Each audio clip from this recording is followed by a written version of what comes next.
Hello everyone. आज हम शुरू कर रहे हैं एनवायरनमेंट का एक नया चैप्टर एनवायरमेंटल इश्यूज। इस चैप्टर में एनवायरमेंटल पॉल्यूशंस के साथ साथ green house effect, ozone depletion, global warming, ऐसे एनवायरनमेंट से जुड़े हुए और टॉपिक्स के बारे में भी पढ़ेंगे। थोड़ा बहुत आपने लोअर स्टैंडर्ड में भी पढ़ा होगा। इस चैप्टर में थोड़ा डिटेल में दिया गया है। चलिए शुरू करते हैं एनवायरमेंटल इश्यूज। सबसे पहला टॉपिक है एनवायरमेंटल पॉल्यूशन। इस चैप्टर का आधा पार्ट एनवायरमेंटल पॉल्यूशन से जुड़ा हुआ है, इसलिए सबसे पहले शुरू करते हैं पॉल्यूशन की definition. What is pollution? Pollution is any undesirable change in physical, chemical और biological characteristics of air, land, water और सॉइल।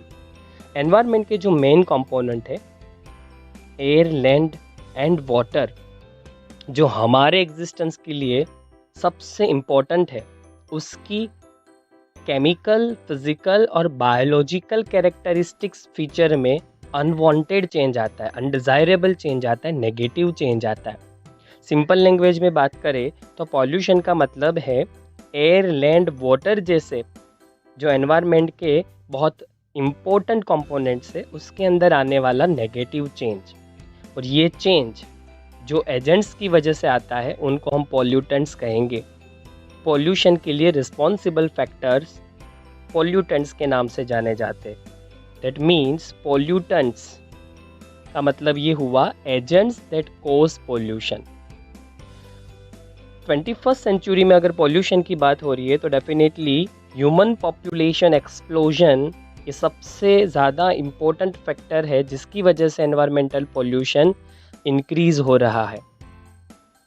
बढ़ते हुए ह्यूमन पॉपुलेशन ने फूड, वाटर, होम, इलेक्ट्रिसिटी और ऑटोमोबाइल्स की डिमांड इंक्रीज की, जिस रीज़न से पॉल्यूशन बढ़ता ही गया। हम जानते हैं कि ह्यूमन स्पीशीज़ ने एनवायरमेंटल रिसोर्सेज, नेचुरल रिसोर्सेज का यूटिलाइजेशन तो किया, पर उसको मेंटेन प्रॉपर तरीके से नहीं किया। तो हम कह सकते हैं कि ह्यूमन स्पीशीज़ डेवलप्ड हो चुकी है, उन्होंने टेक्नोलॉजी डेवलप्ड की, उन्होंने डेवलपमेंट किया, पर एक्चुअल में ये डेवलपमेंट सस्टेनेबल नहीं है। ये एनवायरनमेंट को साथ में रख के किए जाने वाला ग्रोथ नहीं था। इसी रीज़न से एनवायरनमेंट अनस्टेबल हो गया, और वही अनस्टेबिलिटी पॉल्यूशन के नाम से जानी जाती है। और इसको कंट्रोल करना बहुत इम्पोर्टेंट है, क्योंकि हमारा कहीं ना कहीं एग्जिस्टेंस नेचुरल रिसोर्सेज के साथ जुड़ा हुआ है, इकोसिस्टम के साथ जुड़ा हुआ है। अगर एनवायरनमेंट स्टेबल है तभी इकोसिस्टम स्टेबल होगा, और ये सब कुछ स्टेबल है तभी ह्यूमन स्पीशीज़ अपना एग्जिस्टेंस बचाए रख सकती है। इसलिए गवर्नमेंट ऑफ इंडिया ने एनवायरमेंटल प्रोटेक्शन एक्ट 1986 में पास किया, जो एनवायरमेंटल पॉल्यूशन को कंट्रोल करने के लिए था, एनवायरनमेंट को प्रोटेक्ट करने के लिए था, और ख़ास करके एनवायरनमेंट की जो क्वालिटी है उसको इम्प्रूव करने के लिए था। एनवायरमेंटल पॉल्यूशन का सबसे पहला सब टॉपिक है एयर पॉल्यूशन एंड उसका prevention and conservation.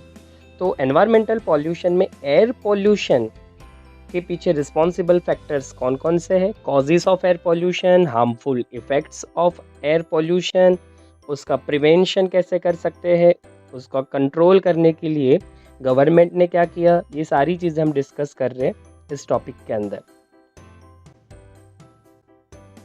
Air pollution में सबसे पहला टॉपिक है कॉजेस ऑफ एयर पॉल्यूशन।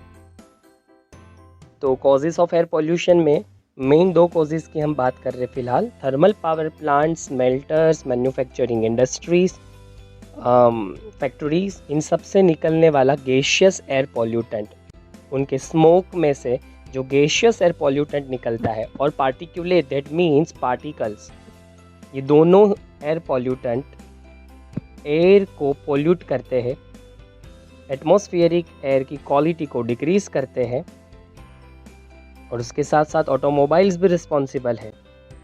बढ़ती हुई ह्यूमन पॉपुलेशन ने व्हीकल्स की नीड को इंक्रीज़ किया, व्हीकल्स के नंबर इंक्रीज हुए, उसी के साथ साथ पेट्रोल और डीजल की नीड बढ़ गई।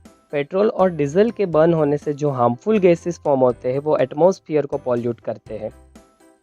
और ह्यूमन की सबसे इम्पॉर्टेंट एक नीड ये भी है कि ऑक्सीजन एटमॉस्फेरिक एयर से हम इनहेल करते हैं लंग्स तक। हमारी ब्रीथ में हम एटमॉस्फेरिक एयर को इनहेल करते हैं, उसी एयर के साथ ये पॉल्यूटेंट्स हमारे लंग्स तक पहुंच जाते हैं और हमारी बॉडी को डैमेज करते हैं। और उसमें सबसे ज़्यादा हार्मफुल है 2.5 mm particles. Central pollution control board CPCB इन्होंने बताया कि 2.5 mm डायामीटर के पार्टिकल्स को हमारी बॉडी नहीं रोक सकती। नेचर ने हमारी बॉडी में कुछ बैरियर्स बनाए हैं जो हमें प्रोटेक्ट करते हैं। जैसे आप देखिए, एटमॉस्फेरिक एयर को इनहेल हम जब करते हैं तो नॉस्ट्रिल उस एयर को फिल्टर करते हैं। हमारे नॉस्ट्रिल्स में आप देखिए तो हेयर है, उसमें चिपचिपा लिक्विड है जिसको हम म्यूकस कहते हैं, और ये लिक्विड जो है चिपचिपा जिसको म्यूकस कहते हैं हम, उसी के अंदर एयर के अंदर कोई भी डस्ट पार्टिकल और पॉल्यूटेंट है तो वो चिपक जाते और उसको ये म्यूकस लंग्स तक नहीं पहुंचने देता। पर ऐसा कहा जाता है 2.5 mm पार्टिकल्स लंग्स तक पहुंच सकते हैं, इसको बैरियर नहीं रोक सकता। और उसी रीज़न से ये पार्टिकल सबसे ज़्यादा डेंजरस है, क्योंकि ये पार्टिकल ग्रेटेस्ट हार्म कर सकता है ह्यूमन हेल्थ को। अगर आप एयर पोल्यूशन के ऊपर वर्क करने वाले किसी भी NGO को जानते हो या फिर कोई रिसर्चर को जानते हो, एनवायरमेंटल साइंटिस्ट को जानते हो, तो डेफिनेटली आप उससे पूछेंगे या गूगल करिए, तब भी आपको पता चलेगा कि ये कितना हार्मफुल है। बहुत फेमस आर्टिकल्स आपको मिलेंगे 2.5 mm पार्टिकल्स के बारे में। एयर पोल्यूशन में अगर हम हार्मफुल पार्टिकल्स की बात करें तो 2.5 mm सबसे फेमस पार्टिकल है। अब बात करते हैं harmful effects of air pollution. Air pollution की हार्मफुल इफ़ेक्ट्स क्या है? सबसे पहले बात करते हैं ह्यूमन स्पीशीज़ को एयर पोल्यूशन कैसे हार्म करता है।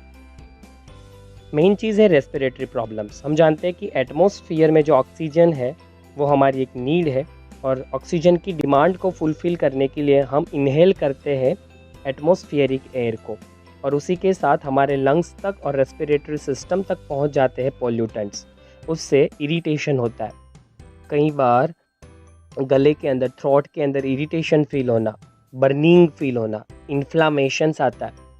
अगर हम रेस्पिरेटरी म्यूकोजा की बात करें तो जो इनर लाइनिंग है रेस्पिरेटरी सिस्टम की, उसको हम म्यूकोजा कहते हैं रेस्पिरेटरी, और उसी के नीचे इडीमा होगा। दैट मीन्स उसके अंदर धीरे धीरे लिक्विड एक्यूमुलेट होने लगेगा, उसको इन्फ्लामेशंस की साइन कह सकते हैं, बर्निंग पेन होना। और अगर ये प्रोसेस और चलती रहती है तो अल्टीमेटली लंग्स को डैमेज हो सकता है और प्रीमेच्योर डेथ्स भी हो सकते हैं। तो एयर पोल्यूशन से बहुत ज़्यादा हार्मफुल इफ़ेक्ट ह्यूमन स्पीशीज़ को हो रही है, और इसके लिए रिस्पॉन्सिबल ह्यूमन स्पीशीज़ खुद ही है। अगर हम जनरलाइज बात करें तो प्लांट्स का जो ग्रोथ है उसमें रिडक्शन होगा, और जो हम क्रॉप ले रहे हैं उसकी क्वांटिटी में और उसकी क्वालिटी दोनों में फ़र्क पड़ेगा। हो सकता है कि प्लांट्स का प्री मैच्योर डेथ भी हो जाए। तो ये हार्मफुल इफ़ेक्ट है एयर पोल्यूशन की।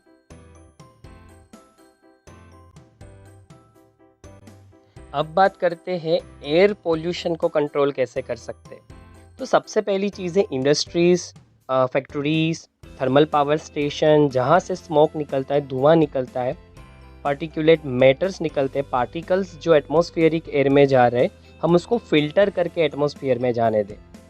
उसके लिए हमें फ़िल्टरेशन करना पड़ेगा उस स्मोक का और या तो पार्टिकुलेट मैटर का। उसको हार्मलेस बनाइए और उसके बाद उसको एटमॉस्फेयर में रिलीज़ करिए। सेकेंड है use of lead free petrol और डीजल। पेट्रोल और डीजल में नेचुरली जो लीड पाया जाता है, उस लीड को रिमूव करने से व्हीकल्स में से काफ़ी पॉल्यूशंस कम हो जाएगा। यूज़ ऑफ कैटालाइटिक कन्वर्टर्स, इसके बारे में हम नेक्स्ट स्लाइड में पढ़ेंगे। कैटालाइटिक कन्वर्टर्स हार्मफुल गैसेस को हार्मलेस गैसेस में कन्वर्ट करता है। ओल्ड व्हीकल्स को यूज़ ना करें, उसका एक एक्सपायरी डेट होता है इंजन का, उसके बाद वो व्हीकल्स का यूटिलाइजेशन हम नहीं कर सकते, क्योंकि ओल्ड व्हीकल्स जिनके इंजन ख़राब हो चुके हैं, जिनके इंजन को बहुत ज़्यादा वक्त हो चुका है, वो ज़्यादा पॉल्यूशन करते हैं। Use of low sulphur petrol and diesel. जितना पेट्रोल और डीजल में सल्फ़र लेवल लो होगा, उतना सल्फर रिलेटेड जो पॉल्यूशन फैलाने वाली गैसेस है उनका एमिशन व्हीकल्स कम से कम करेंगे। Application of pollution level norms for vehicles, हम जानते हैं पीयूसी, ये एक नंबर होता है आपका व्हीकल कितना पॉल्यूशन स्प्रेड कर रहा है, कितना धुआं एटमॉस्फेयर में छोड़ रहा है, जो स्मोक एमिशन है वो कितना है, वो शो करता है। और इससे क्या होगा कि अगर आपका व्हीकल और उसका इंजन प्रॉपरली फंक्शन नहीं कर रहा तो पीयूसी का जो नंबर है वो अपने डिज़ायर नंबर से बहुत ज़्यादा दिखाएगा, और जिनका नंबर बहुत ज़्यादा है एक बाउंड्री और लिमिट से, उनको उन व्हीकल के अंदर या तो इंजन रिप्लेस करवाना पड़ेगा या तो फिर उस व्हीकल को रिसाइकल के लिए भेज देना पड़ेगा। Use of compressed natural gas, petrol और डीजल के कंपैरिजन में सीएनजी गैस का अगर यूटिलाइजेशन किया जाए तो पोल्यूशन के लेवल में काफ़ी फ़र्क हो सकता है। सीएनजी कम से कम पोल्यूशन स्प्रेड करता है एटमॉस्फेयर में जब कंपेयर करते पेट्रोल और डीजल के साथ।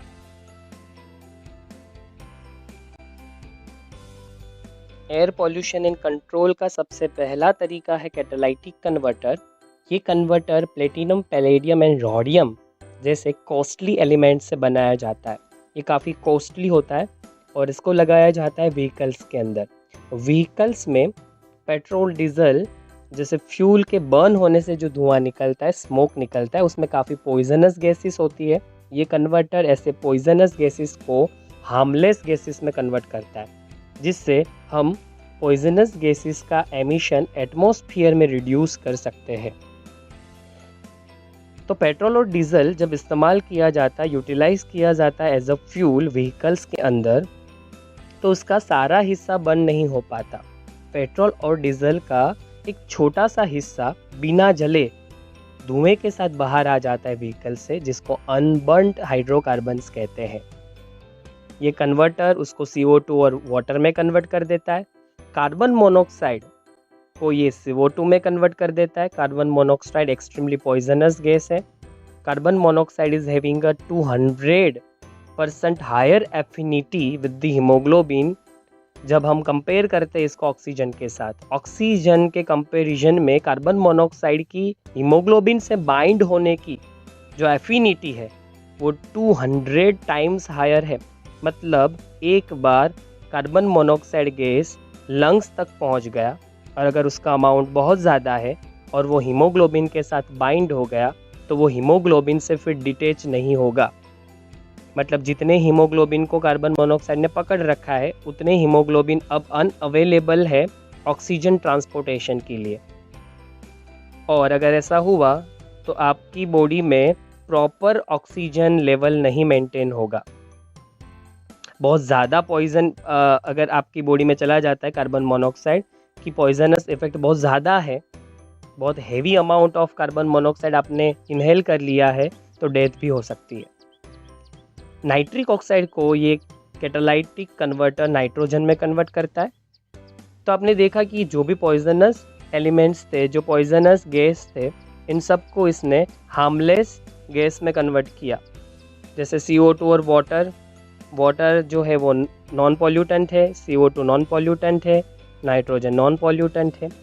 इस तरीके से कैटालाइटिक कन्वर्टर व्हीकल से निकलने वाले पॉइजनस गैसेस से एटमॉस्फेयर में होने वाले हार्म को रोकता है। पर इसमें एक बहुत इम्पोर्टेंट जो पॉइंट है, जो नोट करने लायक, वो ये कि मोटर व्हीकल्स में अगर कैटालाइटिक कन्वर्टर लगाए गए हैं तो ऐसे व्हीकल्स में अनलीडेड पेट्रोल यूज़ होना चाहिए। पेट्रोल और डीजल में जो लीड पाया जाता है वो लीड कैटालाइटिक कन्वर्टर को रोक देता है, उसको इनएक्टिवेट कर देता है। तो हम चाहते हैं कि ये कन्वर्टर हार्मफुल और पॉइजनस गैसेस को हार्मलेस गैसेस में कन्वर्ट करे और व्हीकल से निकलने वाला धुआं एटमॉस्फेयर को पॉल्यूट ना करे। तो हमें ऐसे व्हीकल्स में कैटालाइटिक कन्वर्टर लगाना है, पर उसी के साथ हमें अनलीडेड पेट्रोल यूज़ करना है।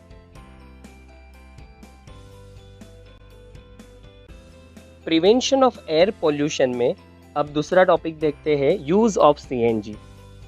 CNG is better and cheaper than petrol and diesel. ये पेट्रोल और डीजल से काफ़ी बेटर है और चीपर है। It Burns almost completely. हमने आगे के टॉपिक में देखा कि जब भी व्हीकल में पेट्रोल और डीजल बर्न होते हैं तो इंजन कम्प्लीटली पेट्रोल और डीजल के 100% पार्ट को बर्न नहीं कर पाता। एक ऐसा भी हिस्सा होता है व्हीकल से निकलने वाले धुएं में जिसमें पेट्रोल और डीजल का जो हिस्सा नहीं जल पाया वो मौजूद है, पर सीएनजी पूरा जल जाता है, इसलिए एफिशिएंसी भी इसकी अच्छी है। It can not be siphons off by thieves and adulterate. इसका मतलब ये भी हुआ कि इसको चोरी नहीं किया जा सकता। हम जानते हैं कि पेट्रोल और डीजल की चोरी होती है, व्हीकल से कई लोग इसको निकाल लेते। सीएनजी की चोरी नहीं कर सकते, वो गैसियस फॉर्म में है। पर एडवांटेजेस के साथ इसके डिसएडवांटेजेस भी है। मेन प्रॉब्लम ऑफ सीएनजी देखें तो difficulty of laying down pipelines to deliver CNG through distribution points और पंप। ये गैसियस फॉर्म में होने की वजह से हमें पाइपलाइन बिछानी पड़ती है और उसी के थ्रू हमें सीएनजी गैस को पहुंचाना पड़ता है पंप तक। ये सबसे बड़ी प्रॉब्लम है। अगर हम सीएनजी के एडवांटेजेस के बारे में बात करें तो ये चीपर है, ये बेटर है पेट्रोल डीजल के कंपैरिजन में। ये कम्प्लीटली बर्न हो जाता है, इसको चोरी नहीं किया जा सकता और इसके बर्न होने से कोई हार्मफुल गैसेस फॉर्म नहीं होती। तो ये कम से कम पॉल्यूशन करता है एटमॉस्फेयर को। एयर पॉल्यूशन एंड प्रिवेंशन, इसका तीसरा तरीका है इलेक्ट्रोस्टैटिक प्रेसिपिटेटर्स। ये मोस्टली यूज़ किया जाता है थर्मल पावर प्लांट्स में। थर्मल पावर प्लांट्स के धुएं में से निकलने वाला पार्टिकुलेट मैटर, जिसको हम पार्टिकल्स कह सकते हैं, उसका 99% हिस्सा ये डिवाइस रिमूव कर सकता है। It can remove over 99% particulate matter present in the exhaust from a thermal power plant. कैसे करता है काम? तो इसके अंदर इलेक्ट्रोड वायर्स होते हैं। उन वायर्स में से थाउजेंड्स वोल्ट का करंट पास किया जाता है। इन वायर से इलेक्ट्रॉन रिलीज होते हैं। हम जानते हैं इलेक्ट्रॉन नेगेटिवली चार्ज होते हैं। ये इलेक्ट्रॉन जो धुआं पास होता है इस मशीन से, उस धुएं में जो डस्ट पार्टिकल है उसको नेगेटिव चार्ज देते हैं। इसलिए डस्ट पार्टिकल नेगेटिव चार्ज हो गए और ये dust particle positively charge plates की तरफ अट्रैक्ट हो गए और प्लेट्स पे डिपॉजिट हो जाएंगे। इसी तरीके से हम धुएं में से सारे डस्ट पार्टिकल को ऐसे नेगेटिवली चार्ज करके रिमूव कर सकते हैं। पर ये प्रोसेस तभी हो सकती है जब जो हवा हम पास कर रहे, जो स्मोक हम पास कर रहे इलेक्ट्रोस्टैटिक प्रेसिपिटेटर्स से, वो हवा की जो वेलोसिटी है वो स्लो होनी चाहिए, वो लो होनी चाहिए, तभी डस्ट पार्टिकल्स फॉल हो पाएंगे। The velocity of air between the plates must be low enough to allow the dust to fall. इसका मतलब ये हुआ कि इस मशीन से आप जो धुआं पास कर रहे हैं उस धुएं की स्पीड बहुत ही कम होनी चाहिए, वरना उसमें डस्ट पार्टिकल्स रिमूव नहीं होंगे और वो धुआं वैसा ही पॉल्यूटेंट लेके एटमॉस्फेरिक एयर को पॉल्यूट करेगा। तो ये तरीका है थर्मल पावर प्लांट या स्टेशन से डस्ट पार्टिकल्स को कैसे रिमूव किया जाए। एयर पोल्यूशन एंड प्रिवेंशन का चौथा तरीका है सल्फर डाइऑक्साइड रिमूव करने के लिए यूज होने वाला स्क्रबर। स्क्रबर सल्फर डाइऑक्साइड को रिमूव कर लेता है। इसके लिए आपको स्मोक को वाटर और लाइम के स्प्रे से पास करना होगा। सल्फर डाइऑक्साइड लाइम के साथ रिएक्ट कर लेगा और इस तरीके से आपके पास किए गए स्मोक में से सल्फर डाइऑक्साइड रिमूव हो जाएगा और उसके बाद आप उस गैसियस पार्ट को एटमॉस्फेयर में रिलीज कर सकते हैं। Very small particulates are not removed by this precipitators. ये जो स्क्रबर है वो छोटे छोटे पार्टिकुलेट को, मतलब डस्ट पार्टिकल्स को, पार्टिकुलेट मैटर को रिमूव करने के लिए यूज़ में नहीं आ सकता। इसका मेन यूटिलाइजेशन है अगर एग्जॉस्ट में सल्फर डाइऑक्साइड है तो उसको रिमूव करने के लिए आप स्क्रबर का यूटिलाइजेशन कर सकते हैं।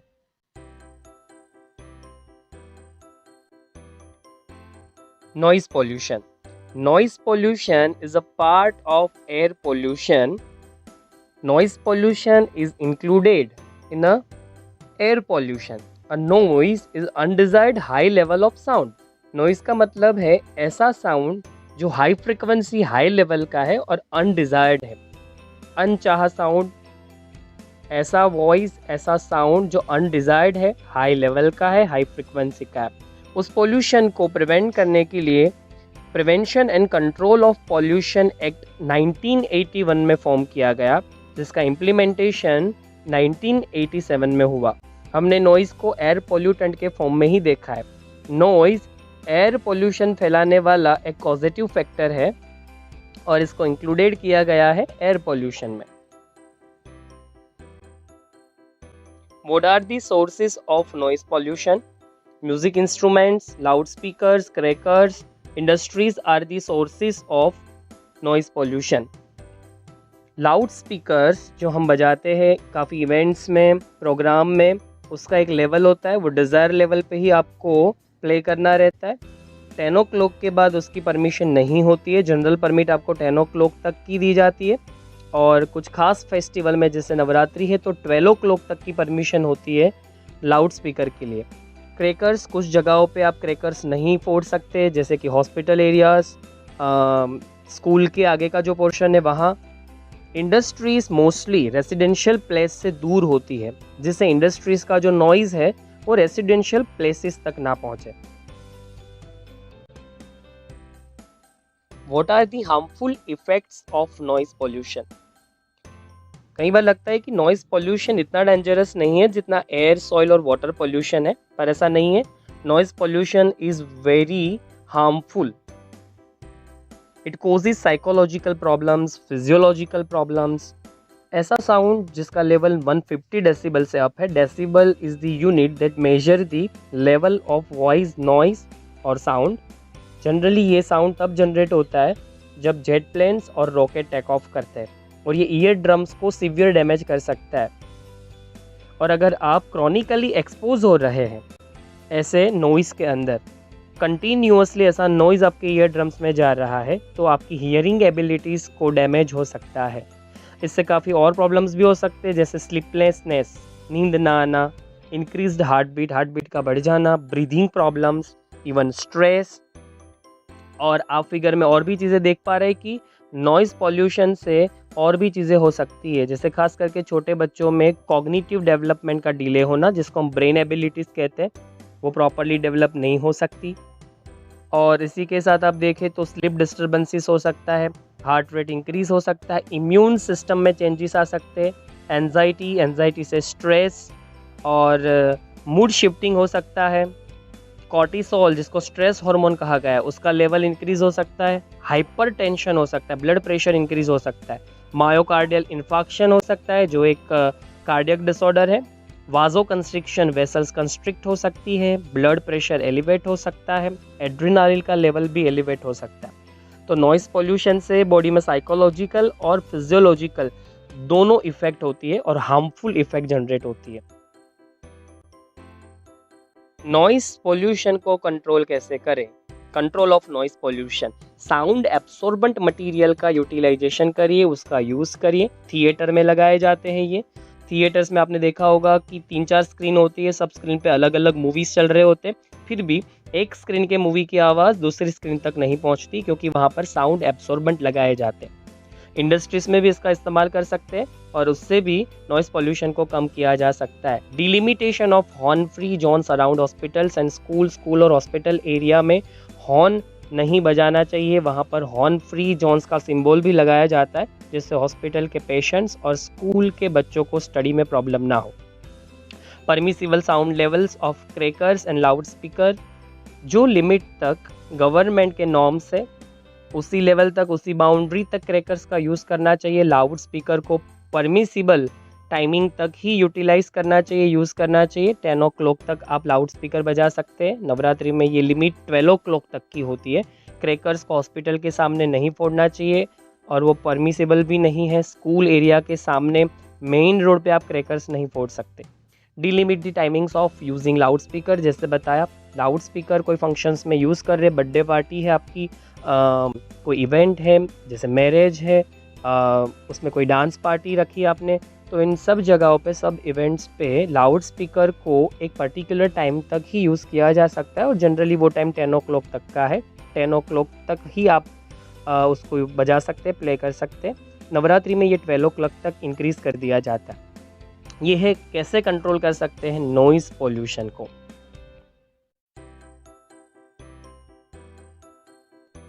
और लास्ट में एयर पॉल्यूशन को कंट्रोल करने के लिए जो लॉज बनाए गए, जो पॉलिसीज़ फॉर्म की गई है, जो कंट्रोल करता है व्हीकल पॉल्यूशन को, laws and policies in India to control vehicle pollutions. First है ऑटो फ्यूल पॉलिसी। ये व्हीकल से निकलने वाले स्मोक और धुएं से जो पॉल्यूशन स्प्रेड होता है एटमॉस्फेयर में, उसको कट डाउन करने के लिए सिटीज़ में इम्प्लीमेंट करवाया गया यूरो 2 नॉर्म्स। यूरोपियन कंट्रीज़ के जो रूल्स एंड रेगुलेशन थे उसको स्टडी करके उसमें थोड़ा मॉडिफिकेशन करके यही रूल्स रेगुलेशन को यूरो 2 से हमने भारत 2, भारत 3 स्टेजेस ऐसे फॉर्म में इम्प्लीमेंट करवाया। और ये नॉर्म्स क्या कहते थे? Control sulphur content at 350 ppm in diesel. Sulphur का कंटेंट 350 ppm तक डीजल में कंट्रोल करिए और पेट्रोल में 150 ppm तक, जिससे सल्फर डाइऑक्साइड जो गैस है, हार्मफुल गैस, उसका एमिशन कंट्रोल होगा। Level of aromatic hydrocarbons is to be at 42% of the fuel. Fuel के अंदर एरोमेटिक हाइड्रोकार्बन्स का टोटल कंटेंट 42% ही होना चाहिए। और फ्यूचर में हमने ये गोल फॉर्म किया है कि हम रिड्यूस करेंगे 50 ppm तक सल्फर पेट्रोल के अंदर और डीजल के अंदर, और हम सल्फर लेवल को फ्यूल के 35% तक लेकर आएंगे। तो in future reduce sulphur to 50 ppm in petrol and diesel both and bring down the level to 35%। और लास्ट है अपग्रेड व्हीकल्स इंजिन्स।